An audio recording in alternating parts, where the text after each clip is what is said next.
Hi guys, welcome to Monitoring and Evaluation Made Simple. I'm your host, Coach Alexander. If you're here for the very first time, do well to subscribe because on a regular basis I post videos in monitoring and evaluation. Today we'll be continuing in the 7-part series, How to Monitor and Evaluate a Project. This is part 6, Reporting and Dissemination. Okay, but before we go any further, there are those two ebooks I really want you to download. One is on the logical framework analysis step-by-step guide and the monitoring and evaluation beginner's guide 2020. Please download these ebooks. They're totally free, no strings attached, and I want you to build your careers by reading these books. Okay? So as usual, this video is quite long because I want to explain quite a number of things to do with reporting and dissemination.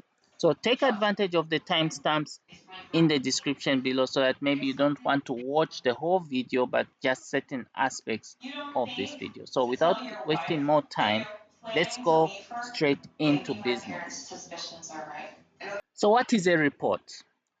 Normally we hear this all the time. Okay, we can hear it on the news. BBC is reporting, Sky News is reporting, and then we've got the reports we do in the offices. Okay, so I'm sure we don't even need to define this because we have an idea, but it's always good to have a general understanding so that we are all on the same page. So a report is a short, sharp, concise document which is written for a particular purpose and audience. Okay, it generally sets out and analyzes a situation or problem, often making recommendation for future action. Okay, so I got this definition. I thought this was a good definition from this website. You can click there if you have the time, copy and paste if you want. Okay, so the issue, guys, is that the reason why I really liked this definition is that it's talking about very relevant aspects of a good report. It should be okay. Of course, it may not need to be. Doesn't always need to be short, but I think the point is it needs to bring out the relevant information.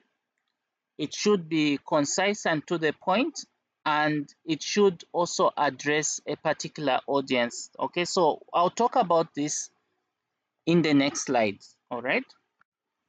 So dissemination now is quite an interesting concept because when you have this report written, it is now time for you to disseminate it, to have the information spread out.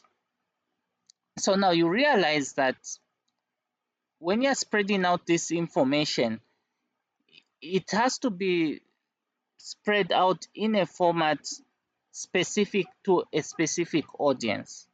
All right. Because that is when now you get these audiences assimilating the information, okay, because you've tailor-made this information for them. All right, so I'll get to that as we go on.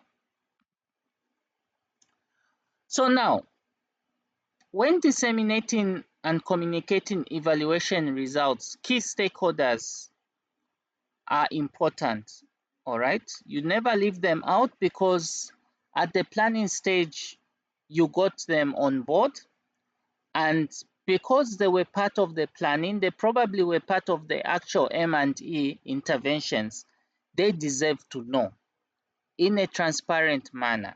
Okay, you shouldn't hide information from them because that can create an environment of distrust. So you have to get them involved from the start to the end.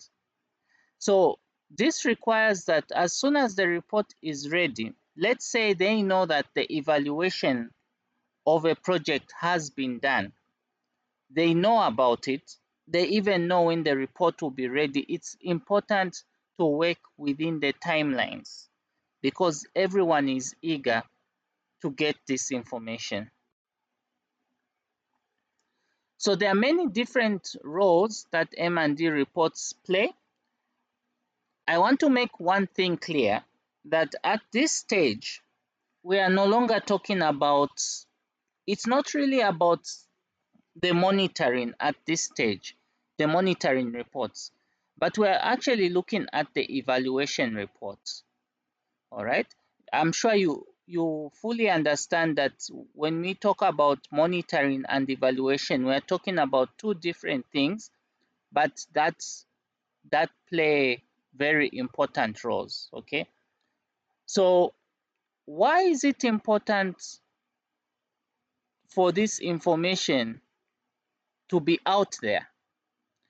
Okay. So for instance, we all know that it's an accountability issue, and nobody can take that away from the fact that this M&E is holding us accountable for our actions, whether it is good, whether it is bad.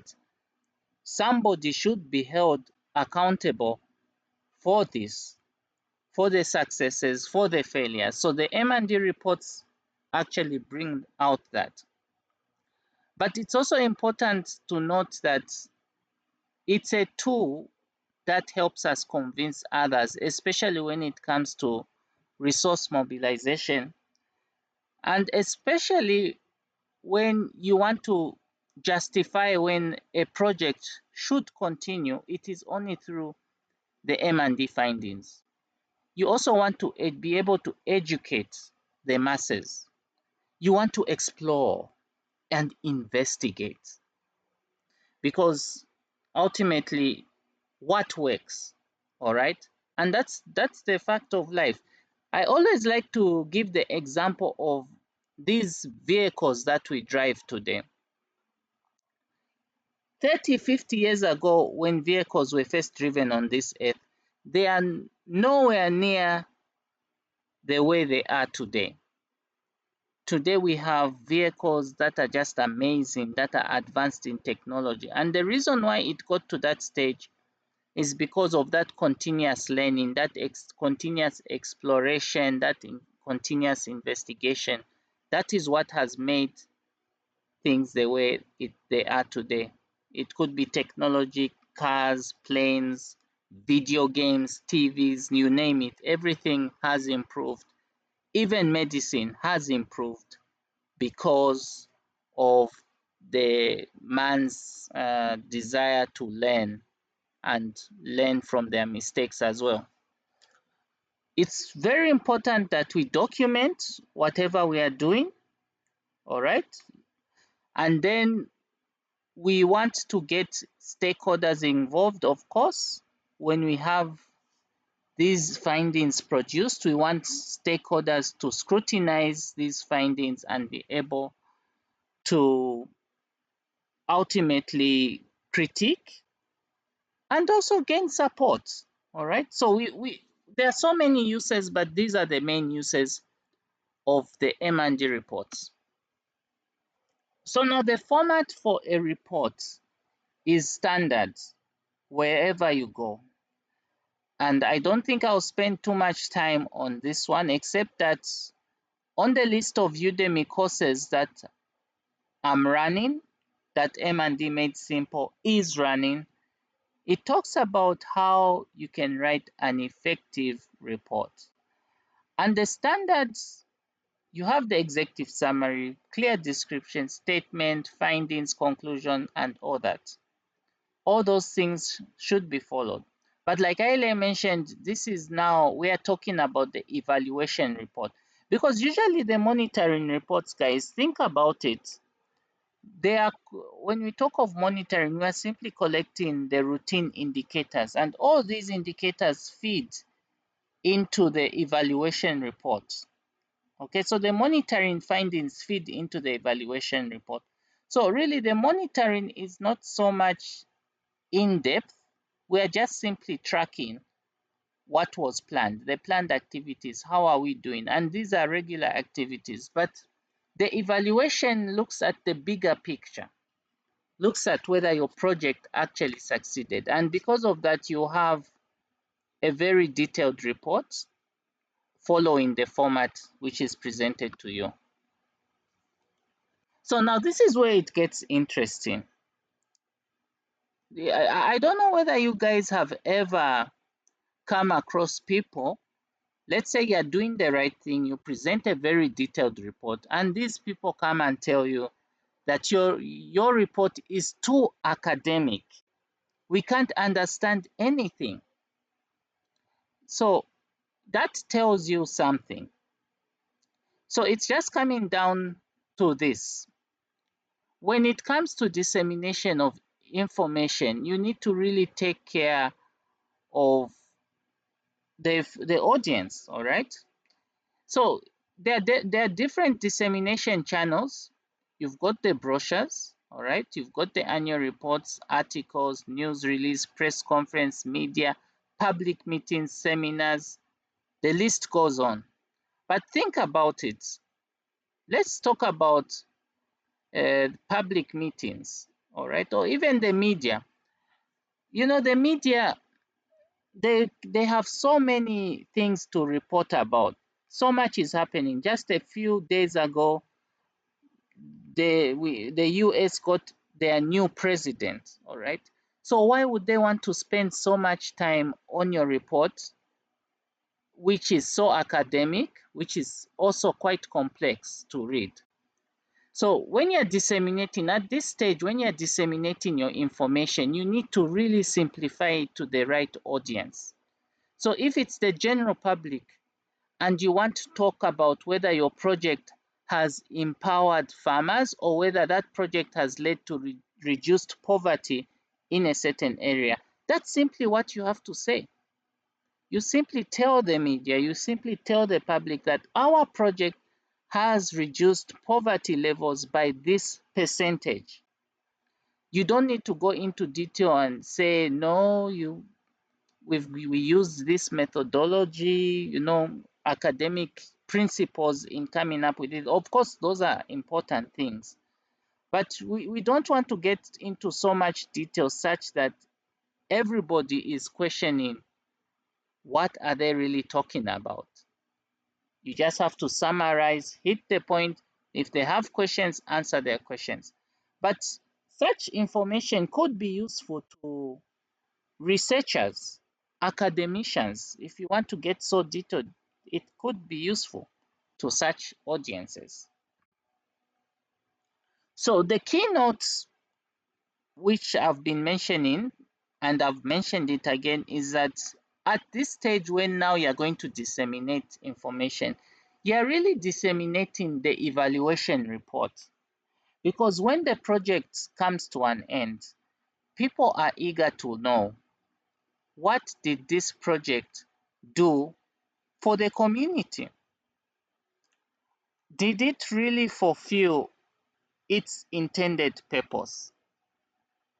So now that is where now you need to hire the right people to do the evaluation.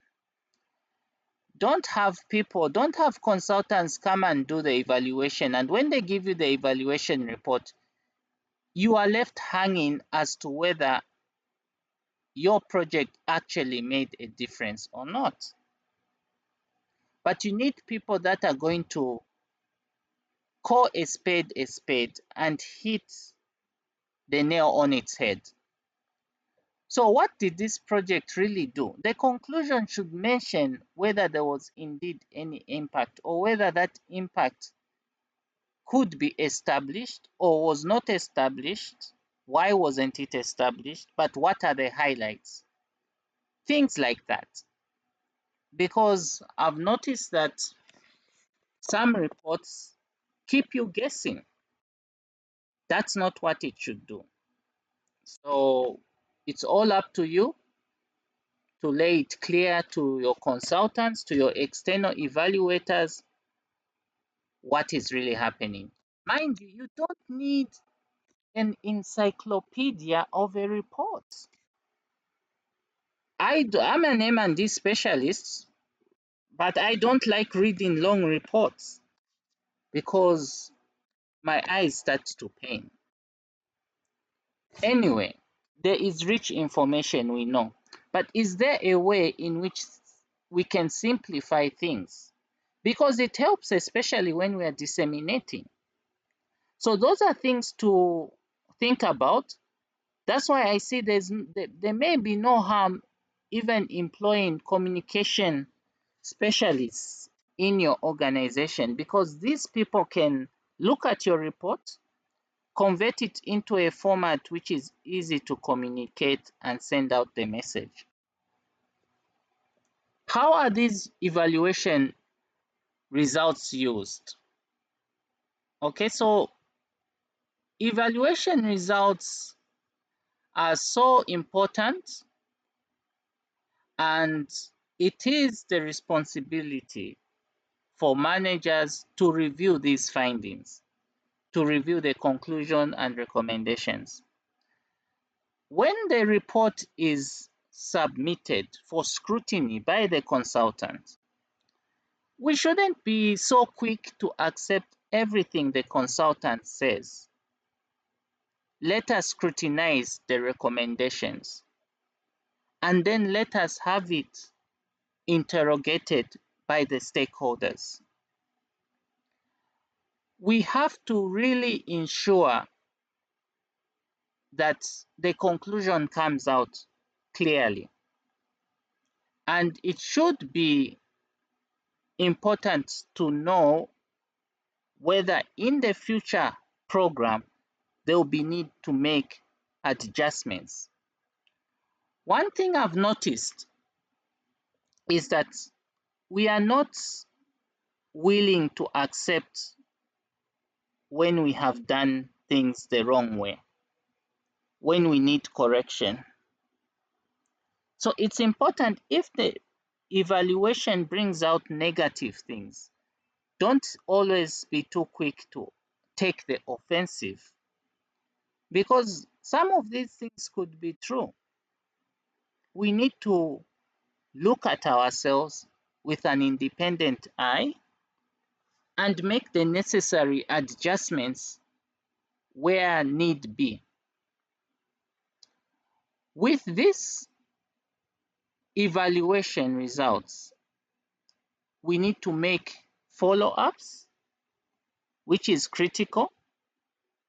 And in the next programming phase, it's important that we are all on the same page in terms of how we want to address the challenges that were identified in the previous program. Okay, so guys, that was all for today, and I'm so happy that you listened to this presentation. In the next part, please stay there. I mean, be on the lookout. I'll be releasing the last in the 7-part series, and I hope you all be there, because there's something special that I want to showcase to everyone that watches that video at the end of that video. So until we meet again, I've been your host, Coach Alexander, and see you on the other side. Bye.